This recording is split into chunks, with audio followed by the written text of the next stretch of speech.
Welcome to my channel, I'm Nisi. Taylor Swift's Red era has been my favorite era of hers that we have done so far on this channel. Like seriously, we have yelled, we've sang, we've laughed, and unfortunately, we've also cried, literally. And now we are here to dive into the visuals of this era, specifically the All Too Well short film. You guys were telling me that the story is not yet over. I cannot move on to our next Taylor Swift album until we have watched the All Too Well short film. So that is what we are going to be doing today. And I will also be reacting to all the other music videos from the Red era over on Patreon. So as always, if you want to go check that out, the link is in the description. But as you guys know, I actually haven't seen many Taylor Swift music videos. The only ones that I've seen are just like a couple of them, and my reactions for them are on the channel. So I haven't seen many of these. So I'm very excited to see how she's gonna portray these iconic Red songs through visuals. I'm very excited to get into that. So I say we just go ahead and jump in. All right, you guys, here we go. All Too Well, the short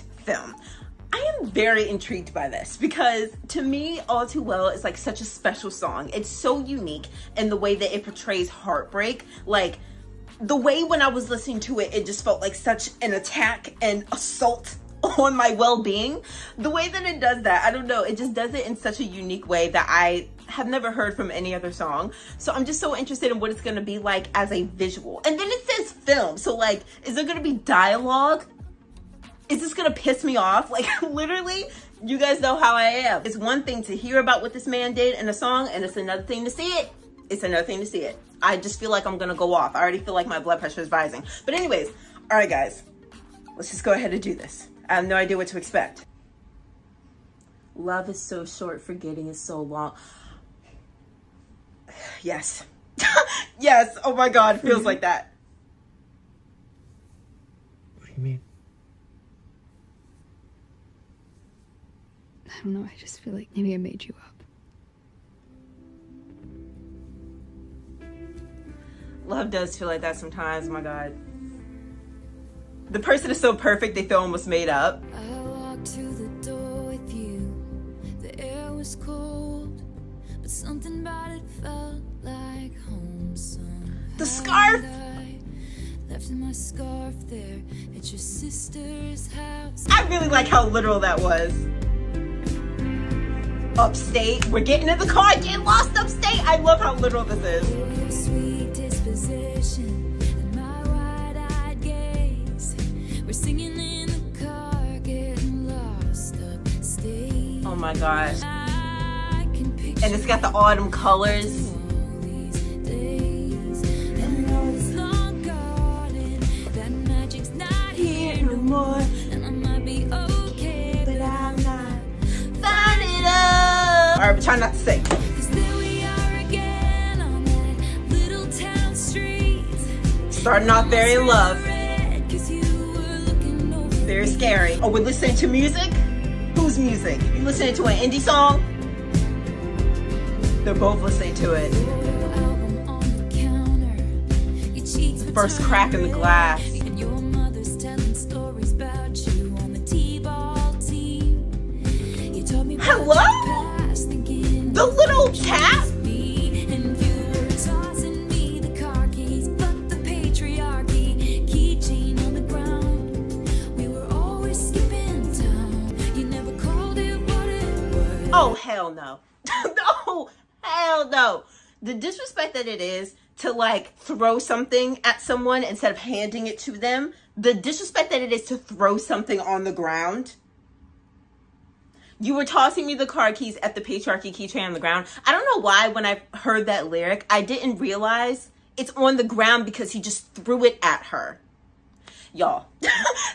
Okay, first of all, I love how literal this is so far. I actually really like that. Like I like how the first line is, I walked through the door with you, the air was cold, and it starts with them walking through the door. And I love how like it's the scarf and she leaves it there and like that's how it's gonna get left there. Like I love how we're watching them drive in the car. And then that scene where she's like with his friends, that just reminded me of that song, is it I Bet You Think About Me? Where she's kind of talking about how like kind of feeling like she doesn't really fit in with him and his friends, and his friends are like talking about like this book that they read that like changed their life or whatever, and she kind of feels like it's a book that she's never read, so she kind of feels like she's kind of on the outside when it comes to him and his friend group. I don't know if it directly ties back to that song, not sure, but it just reminded me of that. Just like the way that he's just like, she's just trying to like grab his hand, and he's just like and then he does the tap. Like, I almost feel like that's sort of like body language for like, leave me alone, or like, not right now. Ooh. I knew this was gonna piss me off. I said it. Why are you so pissed off? Why were you pissed off? I'm not pissed off. Who said I was pissed off? Because you're acting pissed off. I'm pissed off. No, I liked your friends. I never said I didn't like your friends. I didn't like the way that you acted around them. You were being weird and quiet the entire time. I was not being weird because you wouldn't look at me. Oh, come on. You'd ask me one thing the entire night. Such bullshit. That's such bullshit. You dropped my fucking hand. What am I supposed to do with that? I didn't even fucking notice. I'm catching up with friends. You're literally saying I dropped your hand. Like, what? I don't even remember the moment that you're talking about. How can you be like attacking me about something I don't even like fucking know? I was doing it subconsciously. I was catching up with people. Dude, you're making me feel fucking stupid. Holy shit. I don't think I'm making you feel that way. I think you're making yourself feel that way. I'm sorry. I'm sorry, I dropped your hand. Why couldn't you say that before? Come on. Come on. Come on, come on, come on, come on, come on, come on, come on, come on. Sorry. And I know it's Okay. Hold on. I don't want to sound like a therapist because I'm not in any way, shape, or form. I just talking about what I just observed, right? I like get his perspective. When you bring a partner to be around your friends, you do want your partner to try to socialize, right? To try to interact with your friends. These are people who mean a lot to you. You want your partner to get along with your friends and, you know, try to be engaging in things. And then he said, I haven't seen them in like 10 years or something like that. Did he say he hasn't seen them in a while? So he's like, I'm trying to catch up with these people, you know? And so I'm sorry that my attention wasn't on you all night. I was trying to give my attention to these people that I haven't seen in a long time. I absolutely understand that. I get that. But also you do have to take accountability for the fact that she's not going to feel entirely comfortable around these people that she hasn't met. She was the outsider at that gathering. Everyone there knew each other except for her, and you are the only reason why she's there. So it is your job to kind of make sure that she feels comfortable and make sure that she feels welcomed. And she expressed the fact that these are people who are much older than me, obviously, right? Because he's older than her, and so they're your friends. All of you guys are older than me, so I didn't really know how to relate to them. I didn't really know how to fit in. So it is kind of your responsibility to just make sure that she feels comfortable there, and to make sure that she feels like this is a, you know, these are accepting people. I want to make sure I welcome you into the fold. If she's having trouble engaging, if she's having trouble fitting into the conversation, try to work her into the conversation. The fact that she said it felt like you didn't even notice me the entire night. You didn't look at me not once. That's not okay. Like, obviously you're there with your friends, so obviously that's where your attention is. Absolutely. But the fact that you just ignored her the entire night, that's not cool. That's not okay. She's the outsider of that group. You're supposed to make her feel like she belongs. That is not okay. And the fact that he said, I don't remember dropping your hand. Okay, that's fine. But the fact that you don't even remember that shows the lack of awareness that you had over her the entire night. And if you genuinely don't remember that, when she told you, hey, I grabbed your hand and you kind of like pushed me away, you should have been like, oh, I'm sorry, babe. Like, I'm sorry, I didn't even recognize that I was doing that, you know? Why did it take you until after yelling for a couple of minutes and calling her selfish and things like that for you to then apologize for dropping her hand? Why didn't you apologize the moment that she brought it to your attention? It's just a lot of like disregarding her feelings and not being open to her feelings and her emotions. If someone is telling you, I felt very uncomfortable and I felt very unseen, why do you have to combat that? Why do you have to try to like fight her on that? Why couldn't you just say, oh, I'm sorry that I made you feel that way? That was not my intention at all. I was just so caught up with my friends. You could have just explained it that way. You have to be more aware of her feelings and her emotions to try to understand them better. That was not okay. Are you real? Bring that line back around. Refrigerated light, catch you like an oath.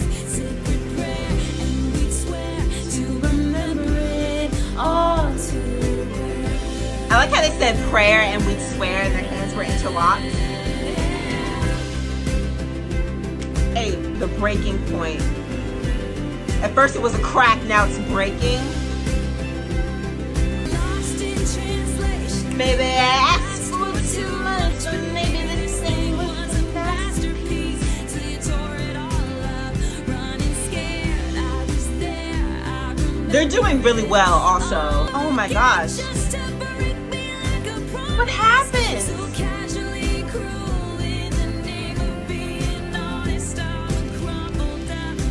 The fetal position. I want to sing this so bad, but I'm trying to focus. Late night show. Yes.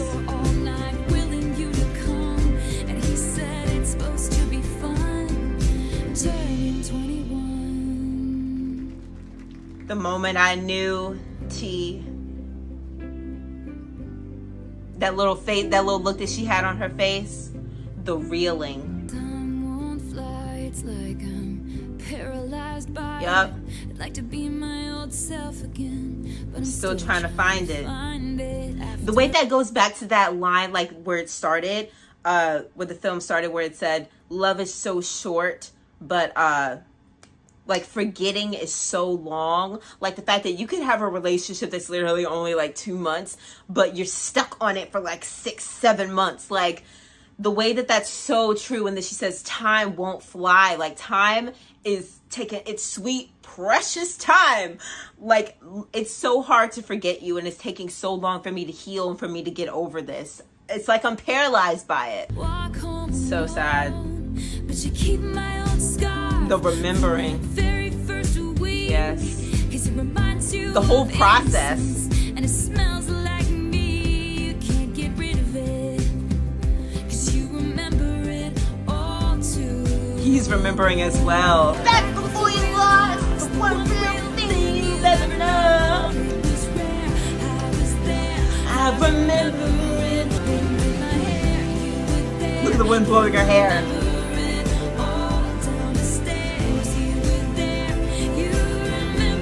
I love how it's showing scenes that we've already seen, because we're also remembering. 13 years gone. I'm older now. Stay my age. Because 13 years later.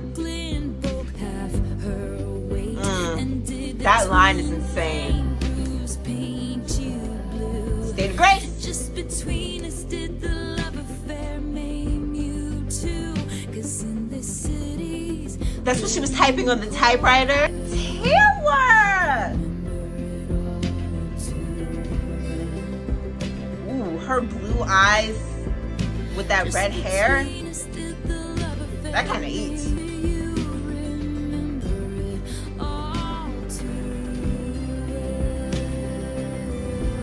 Oh, wow.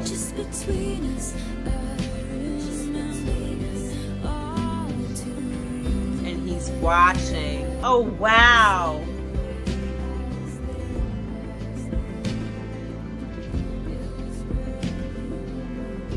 Written and directed by Taylor Swift. Oh, you go off. There is something so special about this part here when she writes this book. So like in the film, the girl, is like an author. She writes this book and you see her right after her heartbreak. She's like typing on the typewriter and then she like rips out that page because she didn't like what she wrote or something like that. And it all comes together to be a book. So like in this film, the character is an author, but in real life, Taylor is a writer. She just writes songs, not books. But she is a writer in real life. She also like writes poems. I think you guys have like told me that she used to write poems or something.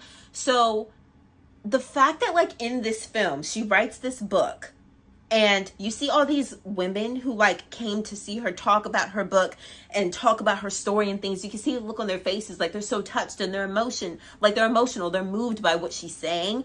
And that's exactly what Taylor does with her music in real life. Like she named this book All Too Well, but the song All Too Well in real life is something that Taylor wrote just in song form.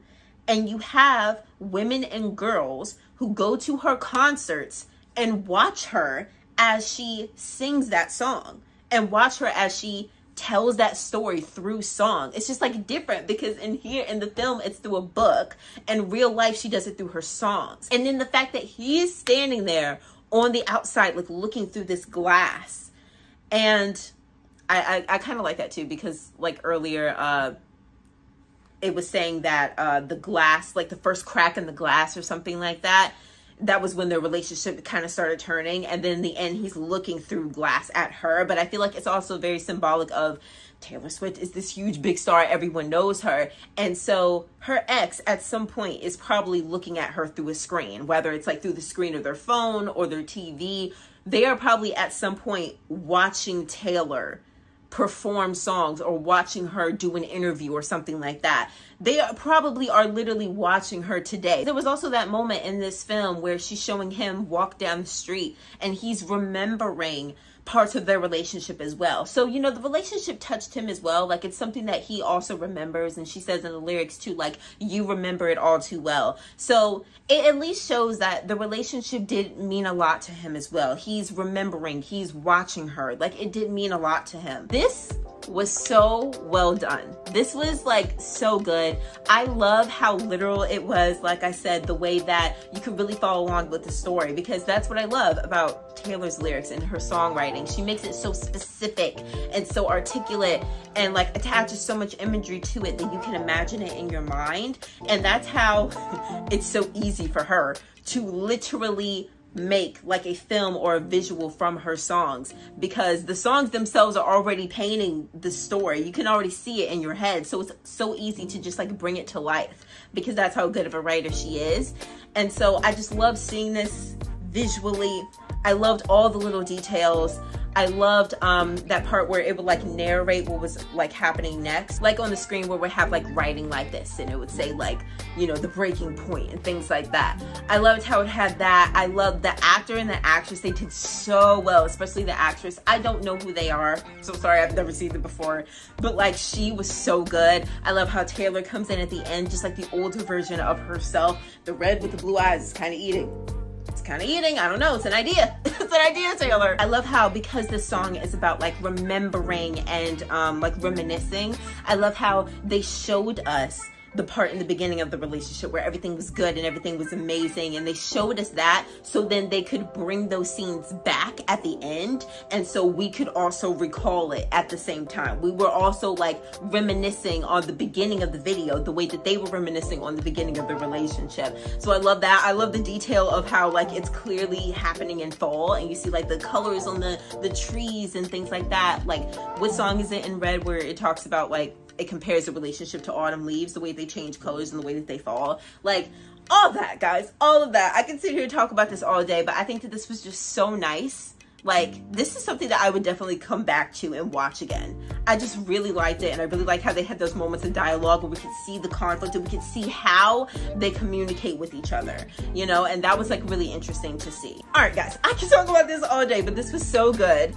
Thank you guys so much for watching this with me and experiencing this with me. Thank you so much for being here and experiencing the Red era with me as a whole, the part 1 of my reaction, the part 2, and now this. Thank you guys so much. I loved experiencing this with you guys. Again, I will be watching the rest of the Red music videos on my Patreon if you guys want to see that, link in description. But I just love that you guys were here watching this with me, and this was an amazing Taylor Swift era. I'm very excited to get into our next Taylor Swift era, but Red does it for me. This was amazing, and you know, right after a heartbreak as well. It helps me, guys. I listen to these songs and they do help a lot. These are like great songs to listen to while going through a heartbreak. But yeah, you guys, okay, I'm gonna go because I'm still talking. But thank you guys so much for watching, and I will see you guys later. Love you guys, bye.